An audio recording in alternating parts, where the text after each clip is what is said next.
একটি সেতুর অভাবে দুর্ভোগ পোহাচ্ছে নরসিংদী সদরের দুর্গম চরাঞ্চলের লক্ষাধিক মানুষ।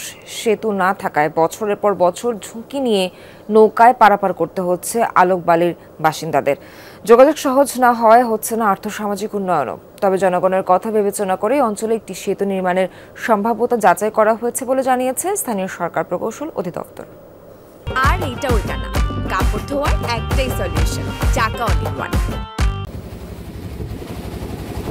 প্রমত্তা মেঘনা নদী, তারই একটি প্রবাহিত শাখার বুক চিরে জেগে ওঠা দুর্গম জনপদ নরসিংদী সদরের আলোকবালি। নৌপথে আলোকবালির মূল ভূখণ্ডে যেতে সময় লাগে 2 থেকে 4 ঘন্টার মতো, অথচ শহরের সাথে জনপদটির দূরত্ব মাত্র 20 কিলোমিটার। একটি সেতুর অভাবে এমন দুর্ভোগে 9 গ্রামের লক্ষাধিক মানুষ। যদি একটা ব্রিজ থাকতো, যে জায়গায় 15 মিনিট লাগতো ওই জায়গার মধ্যে আমাদের 2 ঘন্টা এমনকি 3 ঘন্টা এমনকি 5 ঘন্টা লাগে। মানুষের সবচেয়ে বড় সমস্যা হচ্ছে যোগাযোগ ব্যবস্থা। এর মাঝে হচ্ছে নদীপথে এদের যোগাযোগ, আর নদীপথে যোগাযোগের কারণে এদের নৌকা দিয়ে পার হইতে হয়।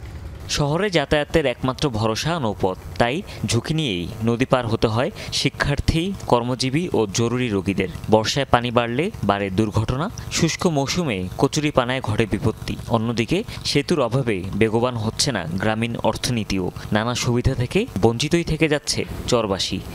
অনেক দুর্গম চরাঞ্চল বালি, এখানে লোকজন অনেক মানবতা জীবনযাপন করে, লেখাপড়ার মান উন্নয়ন, তারপর হলো চিকিৎসা খাত, সবাই সবকিছুর জন্য আমরা নরসিংদীর উপর নির্ভরশীল করতে হবে। পুলিশ আমাদের সদর থানাতে এসে আর এখানে কচুরিপানা অথবা ব্রিজ না দিকে, গাড়ির রাস্তা না দিকে তারা এখানে আসতে পারে না, যে কারণে আমাদের এখানে অবৈধ অস্ত্র এবং মারামারি, গোলাগুলি, এটা যুদ্ধ তো প্রায় সময় হয়। 2-3টা মাস থাকে যে কচুরিপানা নদীটা ভরা থাকে, তখন এই নৌকা নরসিংদী শহরে আসতে পারে না। তো তারা চিকিৎসা সেবা এবং শিক্ষা সেবা এবং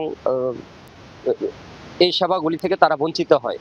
তবে আশ্বস্ত করছে স্থানীয় সরকার প্রকৌশল অধিদপ্তর, খুব শিগগিরই এই অঞ্চলে যোগাযোগ মাধ্যম নির্মাণ সম্ভব বলে মনে করেন এই কর্মকর্তা। কচুরিপানার মাধ্যমে যে মানুষ ভোগান্তির সৃষ্টি হয়, এটা একটা জ্বলন্ত প্রমাণ হলাম আমি নিজে একদিন ওইখান দিয়ে চলার সময় 2 ঘন্টা আটকে ছিলাম। আমাদের একটা প্রকল্প আছে, সেই প্রকল্পটার ভিতরে এটা সার্ভে হয়ে গেছে এবং হাইড্রোমরফোলজিক্যাল স্টাডিও হয়ে গেছে। ইনশাল্লাহ এই প্রকল্পটা যদি আলোর মুখ দেখে, ইনশাল্লাহ আমাদের এই ব্রিজটা বাস্তবায়ন হবে। আলোকবালি থেকে শহর পর্যন্ত যোগাযোগের জন্য 300 মিটার দৈর্ঘ্যের সেতু নির্মাণ করতে হবে বলে জানায় স্থানীয় সরকার প্রকৌশল অধিদপ্তর।